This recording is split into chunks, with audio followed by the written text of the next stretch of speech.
말씀 마가복음 15장 21절로 32절의 말씀입니다. 마가복음 15장 21절로 32절의 말씀을 제가 받들어 공부합니다. 마침 알렉산더와 루포의 아버지인 구레네 사람 시몬이 시골로부터 와서 지나가는데 그들이 그를 억지로 같이 가게 하여 예수의 십자가를 지우고 예수를 끌고 골고다라 하는 곳에 이르러 모략을 탄 포도주를 주었으나 예수께서 받지 아니하시니라. 십자가에 못 박고 그 옷을 나눌 때 누가 어느 것을 가질까요? 제비를 뽑더라. 때가 제3시가 되어 십자가에 못 박으니라. 그 위에 있는 죄패에 유대인들의 왕이라었고 강도들을 예수와 함께 십자가에 못 박으니 하나는 그의 우편에 하나는 좌편에 있다. 지나가는 자들은 자기 머리를 흔들며 예수를 모욕하여 이르되 아하 성전을 걸고 살이 찌는 자는 자여 내가 너를 구원하여 십자가에서 내려오라 하고 그와 같이 대제사장들로 서기관들과 함께 희롱하며 서로 말하되 그가 남은 구원하였으되 자기는 구원할 수 없도다. 이스라엘의 왕 그리스도가 지금 십자가에서 내려와 우리가 보고 믿게 할지어다 하며 함께 십자가에 못 박힌 자들도 예수를 욕하더라. 아멘. 찬양으로 하나님께 영광.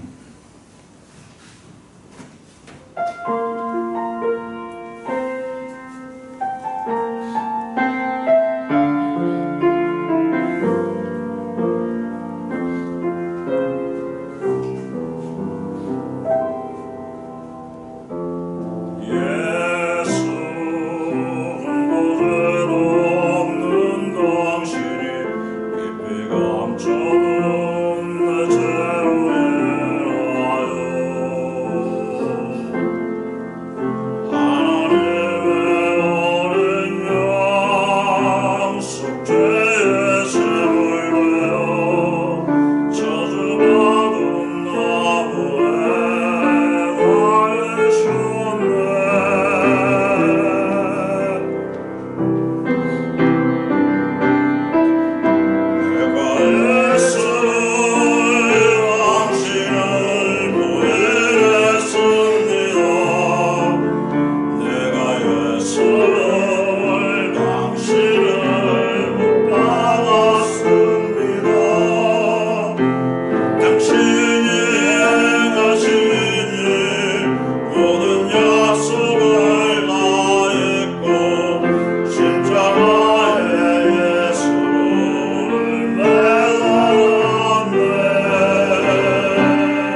축복은 옆에서 오지 않는다는 걸 우리가 잘 알고 있습니다.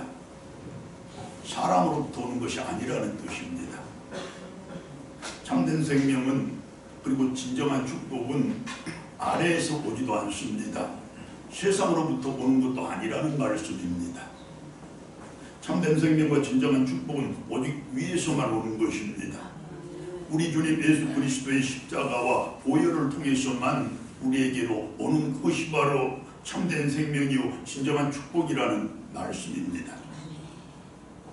지금 여기에 거룩한 성도들을, 그때 거기 골고다 언덕 위에 서 있던 예수님의 십자가를 다시 한번 바라봅시다. 거기에 흘러내린 그분의 보혈을 내 피로 삼는 우리들 되기를 원합니다.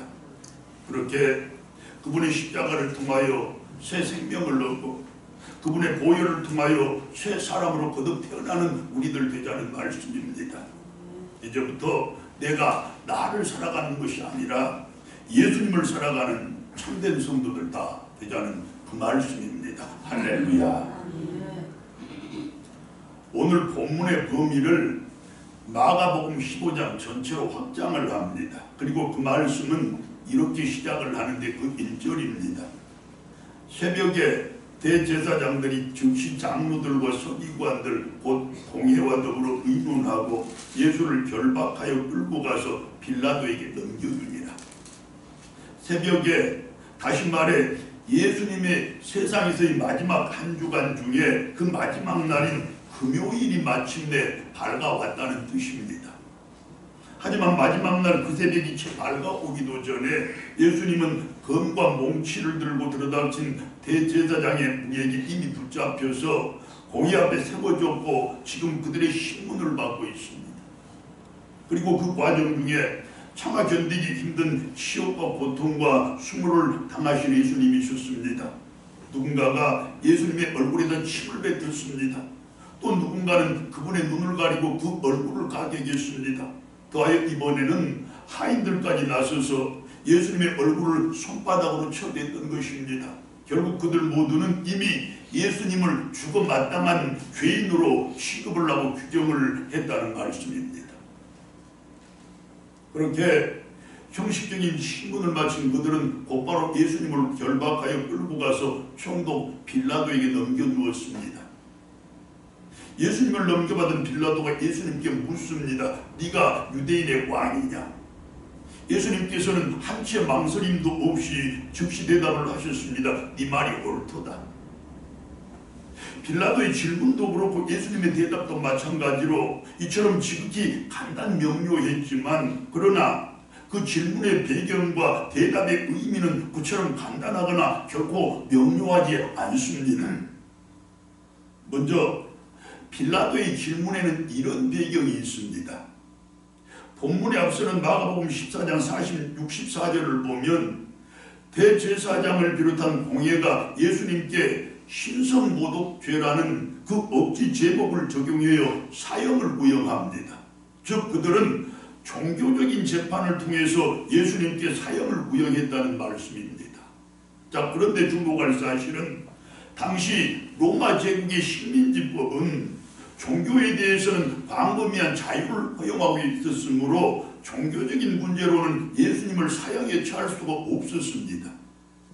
이에 그 사실을 잘 알고 있는 대제사장을 비롯한 공회는 예수님을 빌라도에게 고발할 때 신성모독죄라는 그 종교적인 법으로 고발을 한 것이 아니라 예수님은 로마에 대해서 세금 납부를 거부할 뿐만 아니라 스스로 왕이라고 칭하는 반역자라는 그 사실로, 다시 말하면 정치적인 법으로 고발을 했던 것입니다.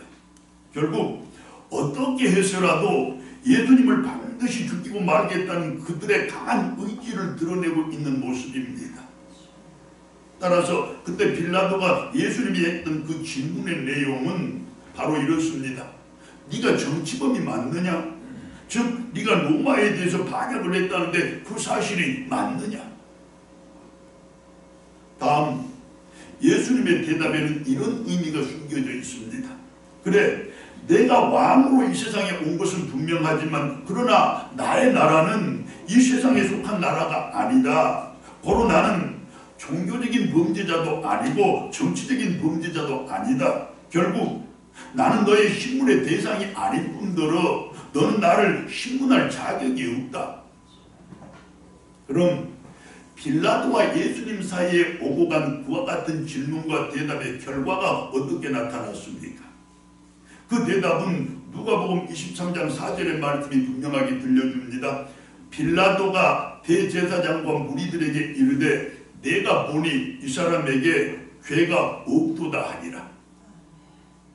대답의 결론인즉 예수님은 무죄라는 것입니다. 죄가 전혀 없다는 것입니다. 죄를 찾을 수가 없다는 말씀입니다. 자, 여기까지.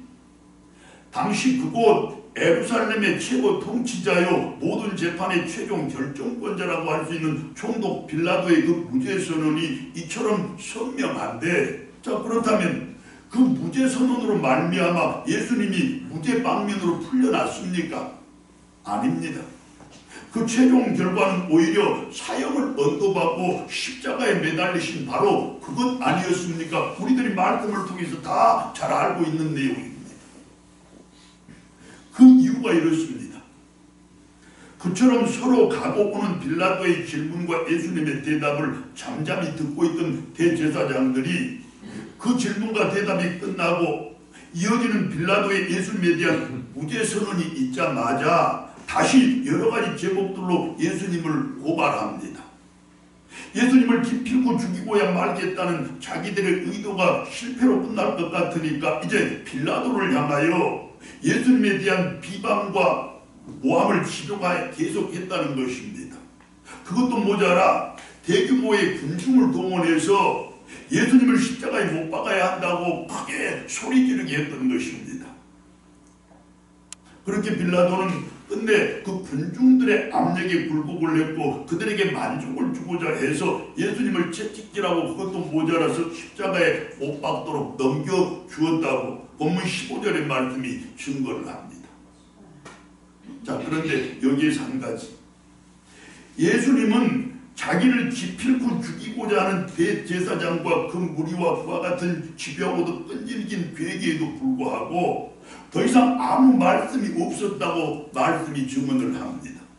자기 보호를 위한 일체의 변명이나 논쟁이 없었다는 뜻입니다. 물론 침묵으로 일관했다는 그런 의미입니다. 그 침묵이 너무 깊어서 빌라도가 놀랍게 이길 정도였다는 것인데 본문 5절 말씀입니다. 예수께서 다시 아무 말씀으로도 대답하지 아니하시니 빌라도가 놀랍게 여기더라. 여기서 놀랍게 여긴다는 이 말은 단순하게 그 사람이 이상하게 보이고 색다른 감정을 나타냈다 그런 의미가 아니라 하나님의 능력을 처음 했을 때 느끼는 그 신비롭고 경건한 감정을 그에게서 보았다는 것입니다. 즉 빌라도는 예수님의 그 침묵하시는 모습 속에서 정말로 범상치 않는 하나님 같은 느낌을 분명히 받았다는 뜻입니다. 자, 보십시오 여러분. 대제사장들이야 원래 그렇다고 치고 군중들 역시 대제사장들이 던져준 몇 푼의 돈에 이리저리 휩쓸리는 그들의 꼭두각시라고 해도 빌라도만은 그들과 무엇이 달라도 달라야 했지 않겠습니까? 그래도 한 국가를 통치하고 그들 모두의 재판을 주관하는 최고의 통치자이고 최종 결정권자가 그 아니었습니까? 거기에다 예수님의 그 침묵 속에서 그분의 범상치 않은 하나님 같은 능력까지도 직접 체험을 했던 빌라도였습니다. 하지만 그런 빌라도였어도 군중들의 함성 앞에서는 맥없이 무너지고 말았다는 것입니다. 세상적인 이해타산과 인간적인 손익계산 앞에서는 한없이 무기력해지고 말았다는 그런 의미입니다. 그렇게 죄 없는 예수님을 죄인으로 그들에게 내어주고 말았던 바로 그였습니다. 그래서 오늘도 우리가 빌라도에게 고난을 받았다. 빌라도야말로 예수님을 죽게 한 죄인 중에 죄인이다. 이렇게 고백을 하고 있는 것 아니겠습니까? 자, 그런데 여러분, 그날 그 빌라도의 모습 속에서 왠지 나의 모습이 어른거리는 것 같지는 않습니까?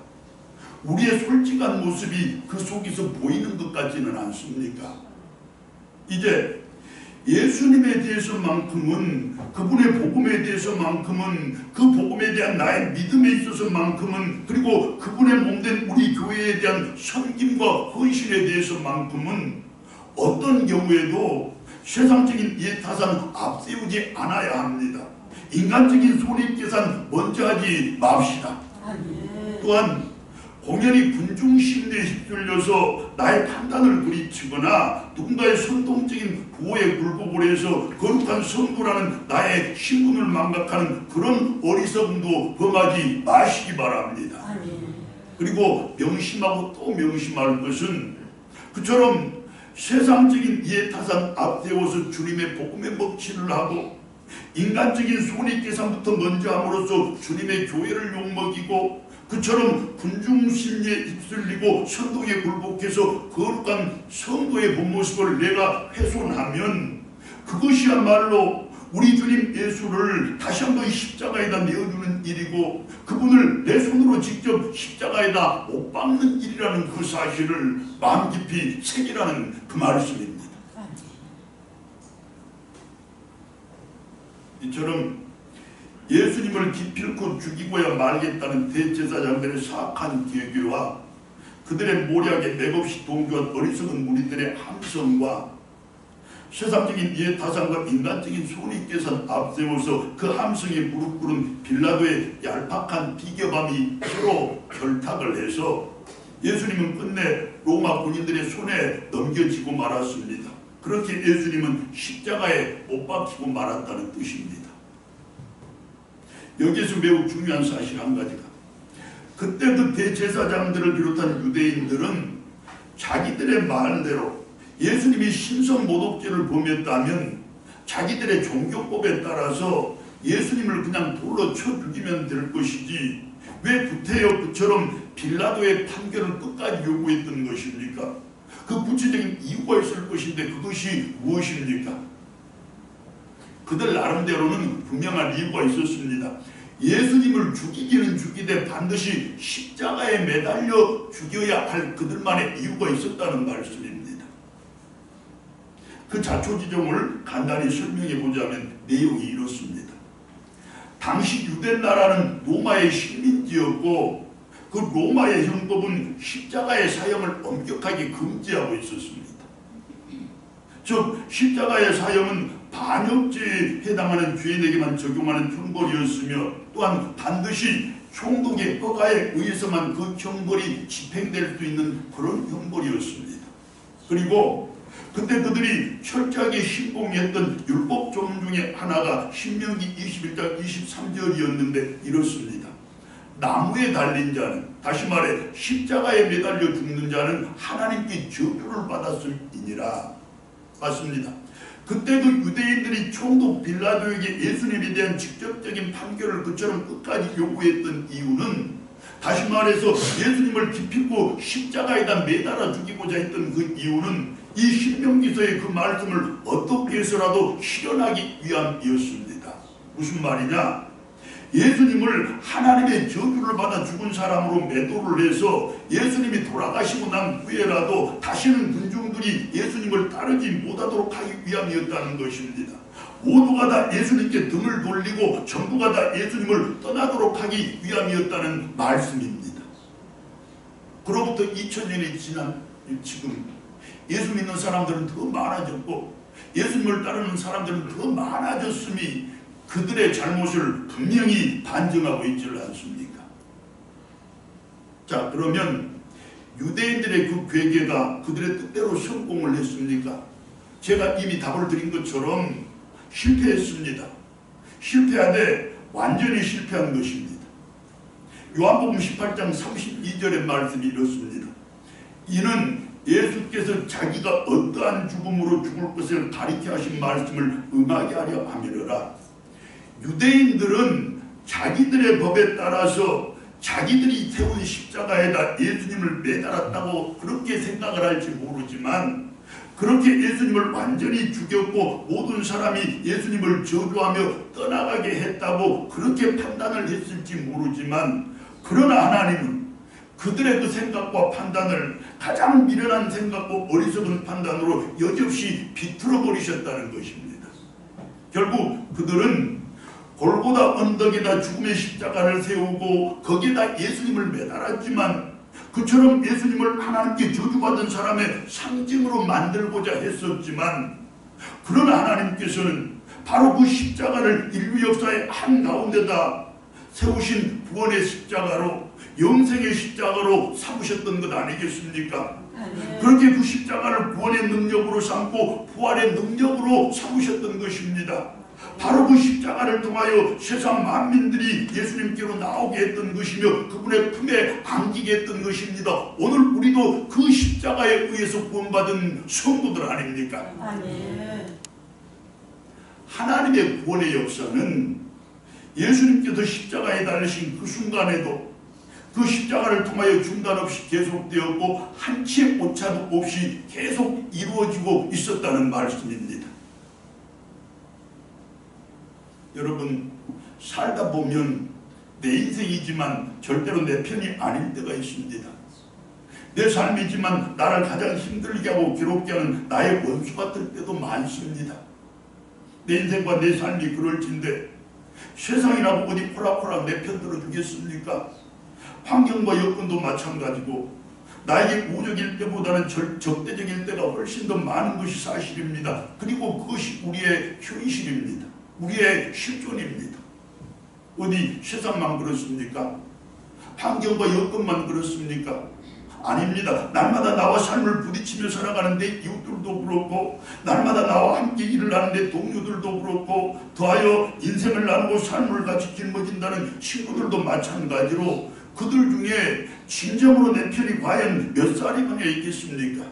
그들 중에 나에게 끝까지 우호적일 사람이 과연 몇 사람이나 되겠습니까? 그리고 어떤 이해 타산에 대해서도 무슨 수기 타산에 대해서도 끝까지 나와 뜻을 같이 하고 끝까지 나와 입장을 같이 해줄 사람이 세상에 과연 몇 명이나 있겠습니까? 여러분? 맞습니다. 세상이라는 것이 또한 인심이라는 것이 원래 그런 것입니다. 이해관계에 따라서 이합집산을 하기도 하고 수지타산에 따라서 같은 편이 되기도 하지만 원수 같은 사이가 되기도 한다는 말씀입니다. 심지어는 그 이해관계에 따라서 수지타산에 따라서 아무런 죄도 없는 사람을 죽이기도 하고 대해서 온갖 죄악을 저지른 사람 같지도 않은 사람을 반드시 죽어 마땅할 그 사람을 살리기도 하는 것이 세상 인심 아닙니까? 하지만 여러분, 세상과는 상관없이 그 인심을 초월해서 즉 어떤 이해관계나 무슨 수지타산에도 불구하고 항상 내 편이 되어주시고 언제나 나와 함께 해주시는 분이 한 분 계십니다. 다름 아닌 하나님이십니다. 아멘. 이제 나의 그 어떤 순간에도 나의 그 무슨 상황이나 여건 가운데서도 즉 세상의 어떤 이해관계와 무슨 수지타산에도 불구하고 나에 대한 은혜의 역사를 단 한순간도 쉬지 않고 계속해 가시는 하나님이 계시고 그분이 바로 나의 아버지라는 그 사실을 이 시간을 통하여 마음 깊이 새기시는 여러분들이시기를 바랍니다. 굳게 믿는 성도들 되시기를 바랍니다. 아멘. 그리고 그 믿음 하나 가지고 이제 인생도 세상도 넉넉히 이기시는 귀한 복도 더하시기를 축원합니다. 아멘.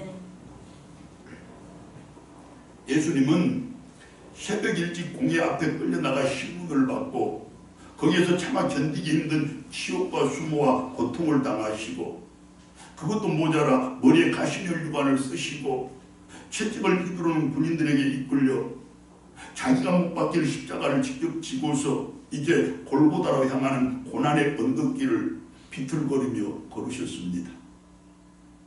쓰러지고 또 넘어지기를 수십 번 그때마다 파고드는 군인들의 채찍은 예수님의 육신을 여지없이 찢어놓고 또 파헤쳐 놓았습니다. 짓눌러 오는 십자가의 무게에 한 걸음을 내디딜 때마다 숨이 막혀 죽을 것 같았습니다. 허리가 꺾이는 아픔과 타는 목마름의 고통은 오히려 죽음보다 더한 괴로움이었습니다. 차라리 지금 쓰러진 이 자리에서 죽었으면 좋겠다는 생각이 들기도 했습니다. 어차피 죽을 몸 여기서 버틴다고 달라질 것이 하나도 없다는 그 생각도 물론 했습니다. 하지만 예수님은 일어나고 또 일어섰습니다. 이를 악물고 죽을 힘을 다하여 다시 일어났던 것입니다. 왜냐? 하나님께서 정하신 자기의 죽을 자리는 지금 쓰러진 이 자리가 아니라 이 언덕길 끝에 있는 골고다라는 곳임을 되새기면서 죽음 같은 고통과 맞서 싸웠던 것입니다. 그렇게 마침내 그곳에 이르렀고 거기에 세워진 십자가에 못 박혀 매달렸던 것입니다. 그리고 본문 25절 말씀은 그때를 제3시라고 분명하게 증거하고 있습니다. 또한 본문 33절 말씀은 그렇게 십자가에 못 박혀 매달리신 예수님께서 운명하신 시각을 정확하게 증언하는데 제9시라는 것입니다. 제3시, 다시 말해 오전 9시에 십자가에 매달린 예수님께서 제9시 곧 오후 3시까지 6시간 동안이나 죽음과 사투를 벌이시다가 끝내 운명을 하셨다는 말씀입니다. 보십시오 여러분. 십자가에 못 박겠다는 그것은 일시적인 고문을 당하거나 미래적인 체벌을 당하는 그런 정도의 일이 아닙니다. 현재 내 사지가 찢어지고 있다는 뜻입니다. 지금 내 온몸이 피투성이로 변해가고 있다는 의미입니다. 결코 연습이나 장난이 아니라는 말씀입니다. 그렇게 극심한 고통과 처참한 시름 가운데서 실제적으로 지금 내가 죽어가고 있다는 그 말씀입니다. 여러분, 인간의 일 중에서 죽음보다 더 장엄한 일이 어디 있겠습니까? 죽음이란 결코 되풀이 되지 않는 인간 최후 최고의 고사이기 때문입니다. 적어도 인간의 죽음에 대해서만큼은 그 임종에 대해서만큼은 모든 사람이 숙연해지고 엄숙해지는 까닭이 바로 여기에 있는 것 아니겠습니까? 맞습니다. 지금 우리는 다시 한번 마음의 옷깃을 여며야 합니다. 가장 숙연한 자세와 가장 엄숙한 태도를 견지할 필요가 있습니다. 그리고 그 마음과 그 자세와 그 태도로 지금 주시는 하나님의 말씀을 받는 우리들이 되어야 합니다. 지금 우리는 그 말씀을 통하여 골고다 언덕에 세워진 그때 그 십자가를 다시 바라볼 것이기 때문입니다. 그 십자가에 매달려 죽어가시는 예수님을 지금 만나보게 될 것이기 때문입니다. 본문은 그날 그 골고다의 풍경을, 즉 예수님께서 십자가를 지고 죽어가시던 그때의 그 십자가 밑의 광경을 아주 자세하게 보여주는데, 지금 우리는 그때 그 십자가 밑에 있었던 사람들 중에 특별한 한 부류만을 특정해서 조금 더 자세하게 살펴볼 것입니다. 그리고 그때의 그들의 모습을 거울 삼아서 오늘 우리들의 모습을 비추어 볼 것입니다. 그렇게 반성도 하고 회개도 할 것이로되 새로운 신앙의 결단도 같이 해보자는 뜻입니다. 우리가 만나볼 사람들, 그들은 다름 아닌 예수님을 십자가에 못 박은 군인들입니다. 본문 16절로 20절의 말씀인데, 병행구절인 요한복음 19장 23절의 말씀은 그때 그들의 모습을 이렇게 그리고 있습니다. 군인들이 예수를 십자가에 못 박고 그의 옷을 취하여 각각 나누어 얻고 그의 속옷도 취하니라. 그때 골고다 언덕 거기에 세워진 십자가 위에서는 예수님이 극한의 고통 속에서 지금 죽어가고 있었는데, 그렇게 비장하고 엄숙하고 숙연해야 할 그 자리였는데 실제로는 전혀 그렇지 않았다는 것입니다. 사형수의 옷가지를 자기 것으로 챙기기 위해서 서로 간에 제비를 뽑는 등의 군인들의 왁자지껄한 모습으로 매우 어수선한 모습이었다는 것입니다. 그때 그곳의 실제적인 광경이며 상황이 바로 그렇습니다.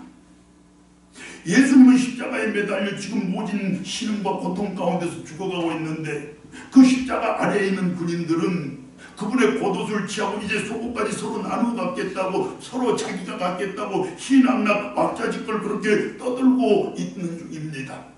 그때 그 군인들은 타인들의 죽음 따위에는 전혀 아랑곳하지 않는 인간들이었다는 말씀이고, 그들의 관심사는 오직 하나, 지금 자신의 손으로 무엇인가를 움켜쥘 수 있느냐, 거기에만 관심이 있었다는 것입니다. 그렇다면 여러분, 그때 그 군인들이 예수님의 죽음조차 전혀 아랑곳하지 않고 그처럼 욕심을 내어 취했던 그것들이, 즉 예수님의 겉옷과 속옷까지들이 그들에게 무슨 의미가 있었으며 또한 어떤 유익이 되었겠습니까? 그때 그들도 잘 알고 오늘 우리들도 다 아는 것처럼 예수님은 예루살렘의 어느 유력자도 아니었고 큰 부자도 아니었습니다. 달동네 나사렛 출신으로 갈릴리 빈민촌에서 몫으로 연명을 하며 살았던 가난한 사람 아니었습니까? 다시 말하면 예수님의 옷이 감나가는 비단도 아니었을 것이고 구하기 어려운 명품도 아니었을 것이라는 말씀입니다. 더욱이 그때 예수님이 입고 있었던 그 옷들은 채찍에 찢어지고 고문에 해지고 더하여 땀에 절고 피에 얼룩져서 악취가 풍기는 걸레 조각 같은 누더기에 지나지 않았을 것임을 우리들도 미루어 충분히 짐작할 수 있는 일 아닙니까? 결국 그들이 제비까지 뽑아가면서 예수치 않은 그 예수님의 옷가지들은 그들에게 있어서 예수님을 십자가에다 못 박은 그 못질의 대가 말고는 아무런 의미가 없었다는 뜻입니다. 또한 잠깐의 즐거움밖에는 전혀 유익도 되지 못했다는 의미입니다. 그렇습니다, 여러분. 그때 그 군인들은 마지막 순간에 예수님을 가장 가까이에서 만났던 사람들 아닙니까? 참으로 선택받은 자들만 누릴 수 있는 특별한 은총의 기회를 잡은 사람들이 바로 그들이었습니다.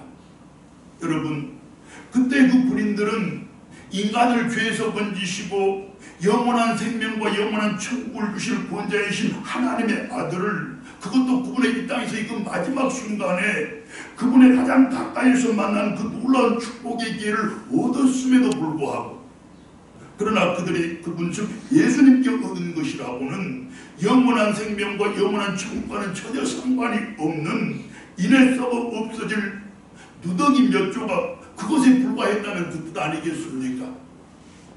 결국 그때 그들이야말로 아무런 의미도 없고 아무런 유익도 되지 않는 누더기 몇 조각을 위해서 영원한 생명과 영원한 천국을 아무런 생각 없이 십자가에다 못 박아버렸다는 말씀입니다.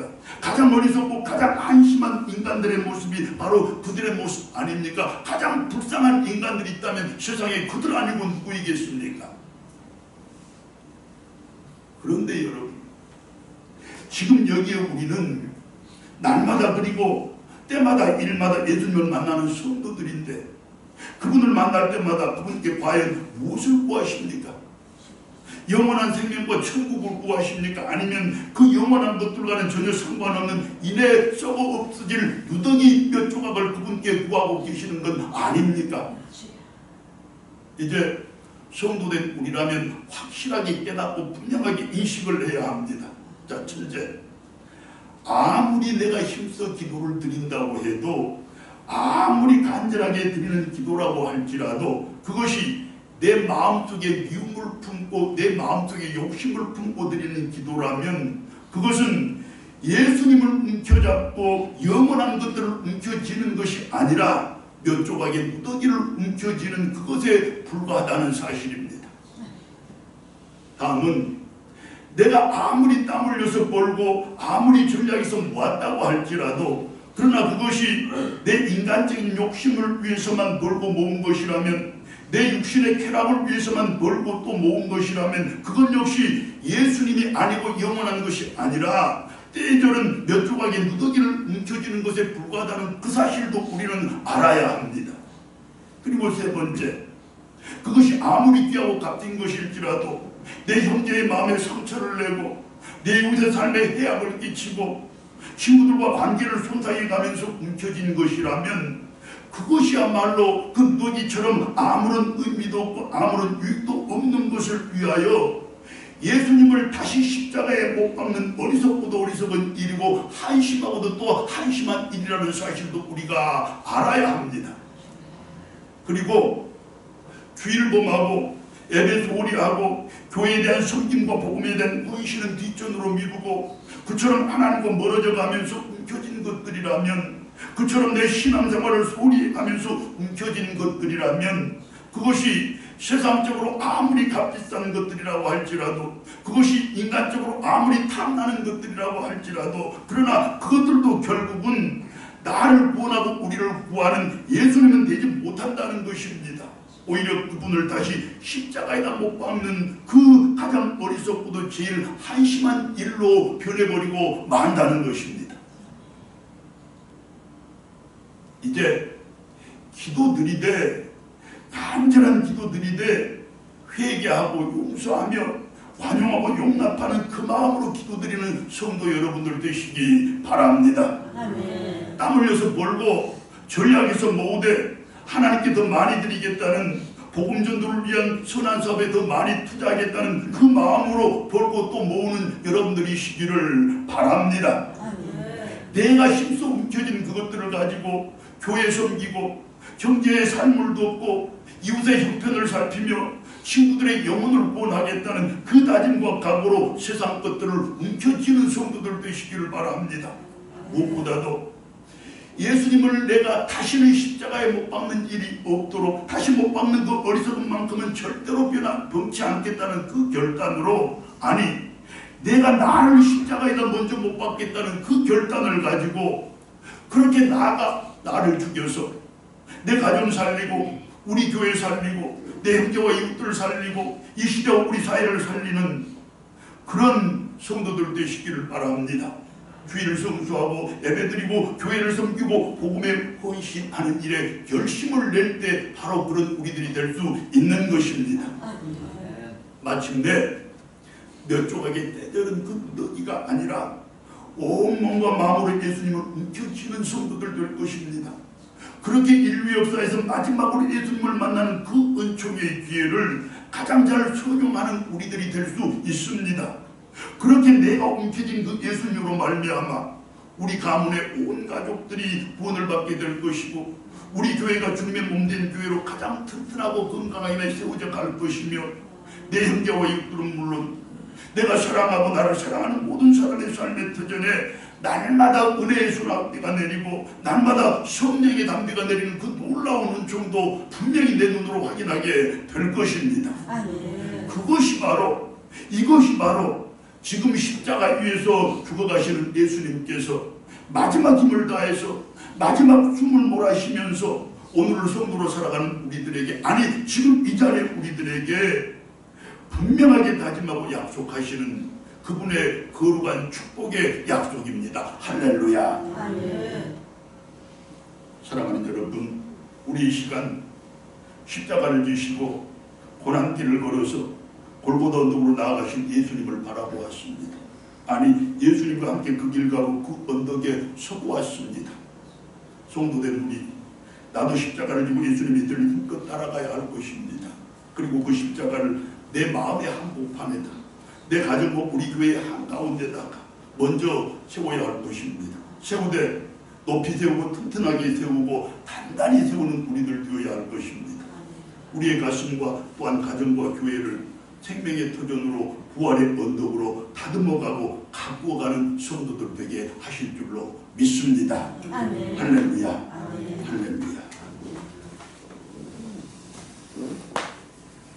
하나님, 이처럼 말씀을 통하여 그날 골고다 언덕 위에 세워졌던 십자가 다시 바라보았습니다. 그곳에서 고통하신 우리 주님의 모습, 그분이 흘리시는 보혈, 내 모습으로 삼고 내 피로 삼는 우리들 되겠다고 결단했습니다. 이제 내가 나를 사는 것이 아니라 우리 주님을 살겠다는 그 다짐과 결단 날마다 새로워지게 하시고, 그렇게 나로 생명이 흘러넘쳐 내 형제를 살리고 이웃을 살리고 우리 가정과 교회를 살리며 이 시대와 사회를 살리는 우리 주님의 선지자들 다 되게 하여 주시옵소서.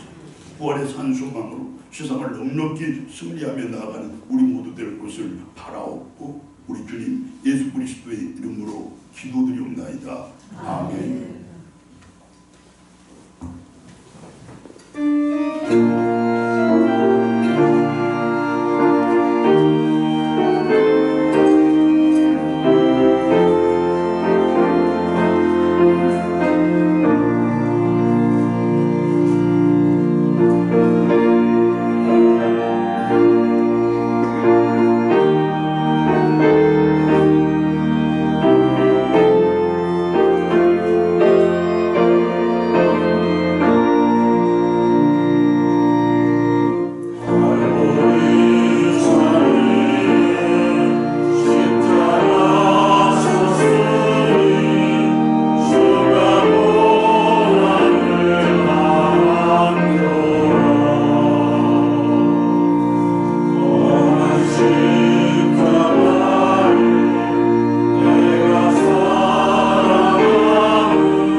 통하여 구원의 십자가로, 생명의 십자가로 새로워질 줄로 믿습니다. 하나님, 우리 그 십자가 붙들고 세상을 넉넉히 승리하는 귀한 복 주시고 인생과 삶의 그 어떤 시련과 환난이 닥쳐도 극복하며 오늘에 이르게 하신 하나님의 그 은혜에 감사드립니다. 앞으로 나아가는 길도 하나님이 친히 열어주시고 직접 풀어주시사 우리의 모든 문제, 오히려 우리에게 있어 복이 되고 은혜가 되는 놀라운 은총 더하여 주시옵소서. 하나님께서 베풀어 주신 복과 은혜에 감사드려 저희들 정성껏 준비한 귀한 예물 하나님께 드리오니 하나님, 우리의 삶의 모든 것들이 합력하여 선을 이루사 마침내 우리에게 부활의 영광을 가져다 주게 하여 주시옵소서. 하나님, 예물들 속에 숨어 있는 저희들의 땀과 눈물, 간절한 기도와 간구, 그리고 제법 붙여드린 예물들 일일이 하나님께서 살폈을 줄로 믿습니다. 하나님, 선한 뜻 가운데서 가장 복되게 띄어지게 하시고 띄어지는 그곳에도 하나님의 큰 사랑과 복음의 놀라운 능력이 나타나게 하시되 통로 삼아 우리의 삶에 하늘의 복이 갑절로 7배로 임하는 그 역사 더하여 주시옵소서. 하나님, 이제 고난을 앞에 두고 있습니다. 하나님, 우리 주님의 고난을 마음에 담고 세상에 나보다 더 힘겨운 삶을 살아가는 사람들, 세상에 나보다 더 어려운 인생길을 걷는 사람들 많이 있다는 사실을 기억하고 그들을 위해서 무엇인가 내가 일익을 감당할 수 있도록 복도하여 주시옵소서. 그렇게 우리 주님 닮아가게 해 주시옵소서.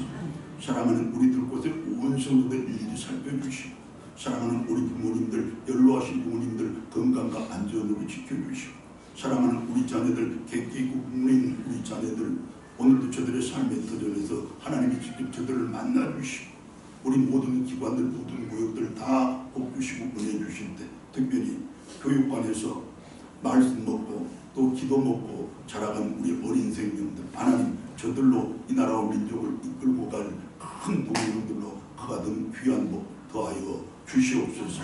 이 밖에 이 모양 저 모양 아래올 것 많고 구할 것 많지만 하나님이 다 살피고 계시며 이미 다 복을 예비하신 줄 믿사옵고 우리 주님 예수 그리스도의 이름으로 기도드리옵나이다.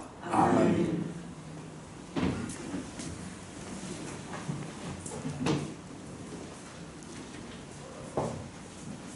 사랑합니다. 감사합니다.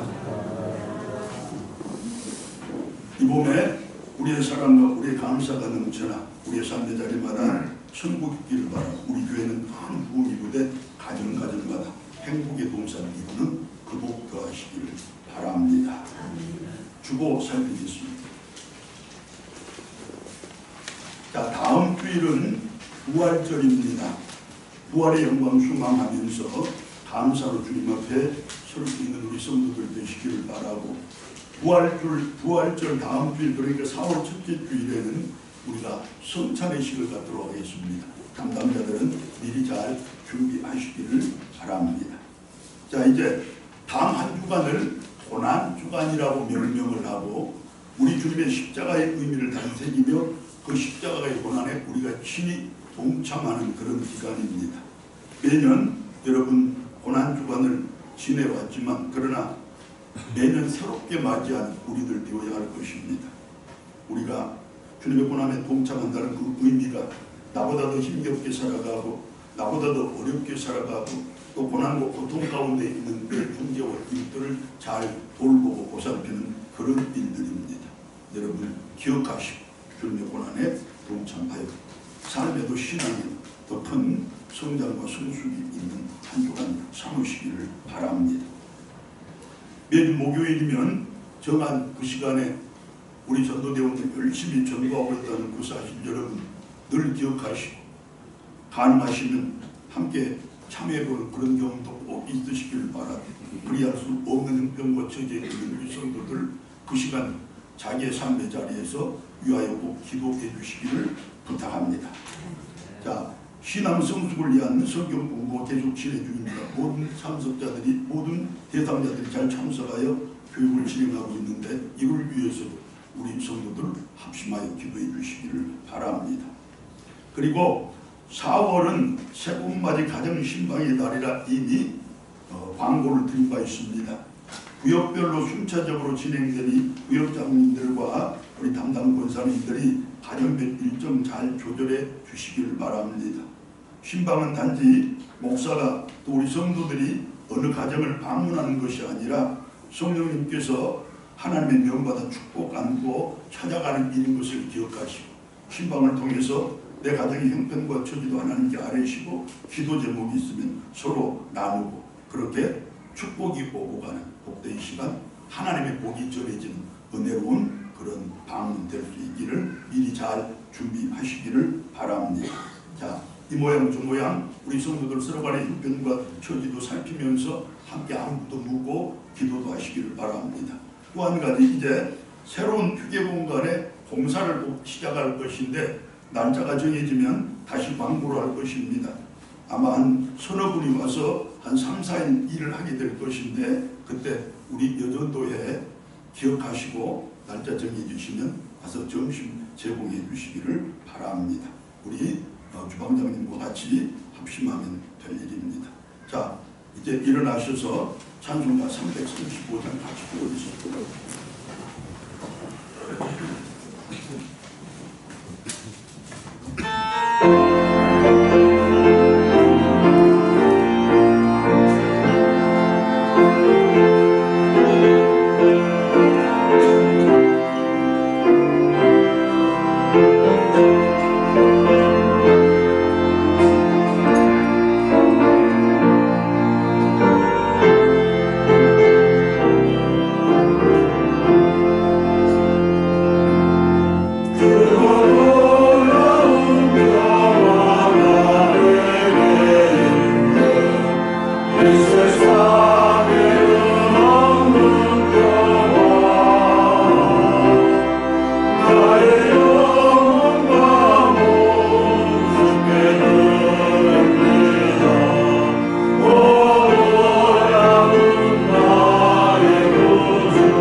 하나님 아버지의 크고 놀라우신 사랑과 성령님의 교통하심과 인도 구하심이 우리 주님이 지셨던 그 십자가 이제 내가지고 우리 주님이 들 힘껏 따라 마침내 온전한 성도의 참된 제자가 되기를 소망하고자 하지만은 모든 믿음의 백성들과 그 가정들과 특별히 우리 자녀들 나아가는 길에 이 나라와 민족의 역사에 위해 복음 전도자들과 저들의 사역의 현장 가운데 거룩한 날 거룩한 예배를 드리는 모든 교회들 위해 이제부터 영원토록 함께하옵기를 간절히 축원하옵나이다.